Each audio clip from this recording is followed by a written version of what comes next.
Hi, I'm Mark, and this is Mark's Issues with Archie Comics. This is episode 20. Today, we're going to go over some more foreign Archie comics. This will be like a part 2 to my last video. And at the end, I will have a nice golden age I got, and I'll show you all. So to start it off, we have Archie's Christmas Stockings. This one came out in '84. The Scandinavian one, which is from Norway, this one came out in '85. And then what's interesting is Archie really likes to get their money's worth out of their covers, because this is an Archie and Friends double digest, and this came out in 2012. So you've got the same cover used 3 different times. That's getting your money's worth. You'll have to excuse me. I got a bit of a frog in my throat again. Now the next one I have is Archie's Girls Betty and Veronica, number 321. This is a minor key. This is tied for the second appearance of Cheryl Blossom. And then I've got the Norwegian one. This is from '85. Different stories inside. Same cover. But different stories. But what's funny is there is a cameo of Cheryl Blossom in the last story in this one. Just like she was in this one. It's a different story though. Another thing that one of my viewers pointed out that's interesting, in a lot of these books, they take the centerfold out, which is usually the advertisement, and they replace it. Like this one has an interview with Howard Jones. They have all different kinds of people. So instead of an advertisement for other Archie comics, they put in it's usually black and white. It's like a newspaper print of whatever music artist they're covering in that one. This is Betty and Veronica Christmas Special, number 525. This one came out in '84. No, '83. And this one came out in '84. Different stories inside. And this one has, I forget who it is. I want to say, I can't remember who the centerfold was for inside of the advertisement. The next one I have is Betty and Veronica, number 11. This one came out in '88. This one is from Norway. It came out in '89. Again, they're using the same cover art. What I think is interesting on this one, the American version, you got Dan DiCarlo signing it here. And then on the modern version, they moved the autograph over to here because they have the advertisement of what's inside. Don't know what that says yet, but I will. Interesting enough, this one has a centerfold story on Whitney Houston in this one. Oh, I remember now. Aha was in the one before that one. Now, the next ones I have don't have an American counterpart. These are original cover arts for the foreign comics. We have this one, which is an Archie. And this says all in color, because these are in colors. Not sure who the artist is, but from what I was told, this is unique to the European market. The next one is Archie. This one's got the whole Staying Alive vibe going, and it has a story of John Travolta inside.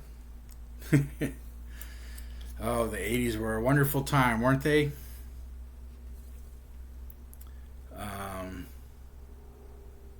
There's this one. This is all original to the European market. This one has Grace Jones in it. I never really listened to Grace Jones, but I did enjoy her in the Conan movie. This one is another one that was just to the European market. This one has a story right up to the movie Pretty in Pink. And then I just got a bunch. He included a bunch of freebies for me that he sent over. I don't have the American counterparts for these. I haven't looked yet. These just came in the mail today. This is an Archie. They're all Archies, I guess. Even if it's Sabrina or Betty and Veronica or Josie and the Pussycats, they're all called Archie. So I spend the next couple of days trying to find these and their American counterparts if they have them. There's another Archie. This one I think I have. I have to dig through my boxes, but I believe I have this one. And these, these I'm not sure about. Haven't looked them up yet. Like I said, these just came in the mail today. I reused the bags and boards from my comic shop because I ran out of bags and boards. I had to go to the store, but it's an hour drive, so I'm waiting. Another Archie.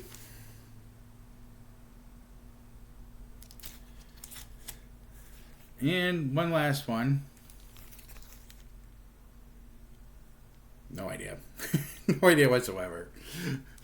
It takes me a while. I have to find them, and then I go through my collection to see if I have covers that match. And then I kind of go from there.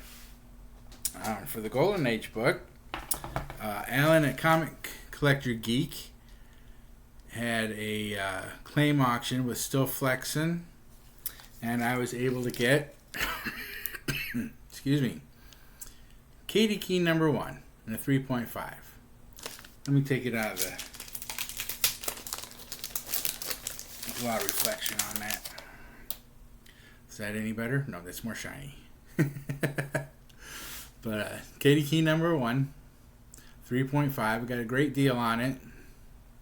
I missed out on the Jughead #5 that he had for sale, but I'll find another one eventually. But this is a really cool book. On the back, for all of us that need girdles, we can order a girdle. What I really think is interesting about Katie Keene is they were always asking for the readers to send in fashion ideas. And so I guess you would be at home and you draw some kind of a fashion, like a dress or a pantsuit, or well, this is, what is this? This is 1949. I don't think girls had pantsuits back then.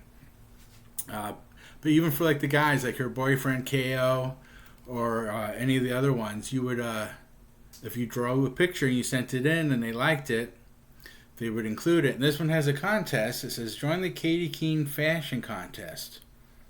In this magazine, and win a beautiful hand-painted Katie Keene scarf or a Katie Keene tie. Look inside for the full details. And it was interesting because I read it online because I don't have a raw book of this one. And online it said, as I was reading it, it even encouraged boys to participate because it says most fashion creators in the world are actually men. So a lot of people, tease me and criticize me for reading Archies and Betty and Veronica and stuff like that because they say it's a teenage girl book. But I like reading them just for the lightheartedness of it. And like I said, I used to read Marvel. I used to read DC. I've had 2 huge collections that I've lost to hurricanes. My DC collection went from...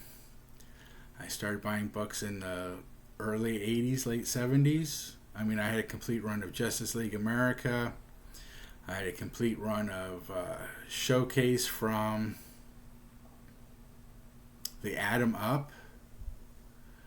I had the Brave and the Bold 28, 29, 30 to go with the Justice League. I had the whole run of Black Lightning, the whole run of Firestorm, the whole run of the Silver Age Flash. And those all got lost to a hurricane. And then same thing with Marvel.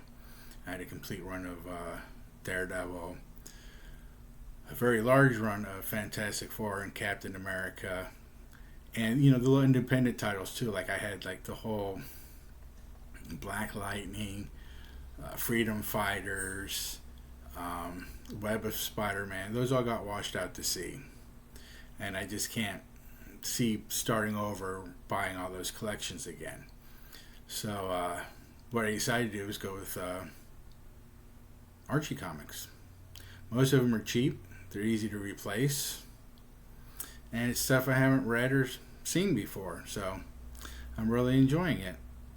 And plus, nowadays with the continuity of the Marvel and DC books, it's really hard to find a good jumping on place because a lot of the characters that I remember aren't the characters I remember anymore.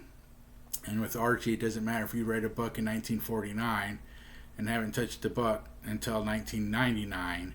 Jughead's going to be Jughead, Betty's going to be Betty, Archie's going to be Archie, Reggie will be Reggie, and so on and so on. So that's what I like about it. I can jump back and forth from decade to decade and still get the same books. Well, if you made it this far, please like, please subscribe, please share with your friends.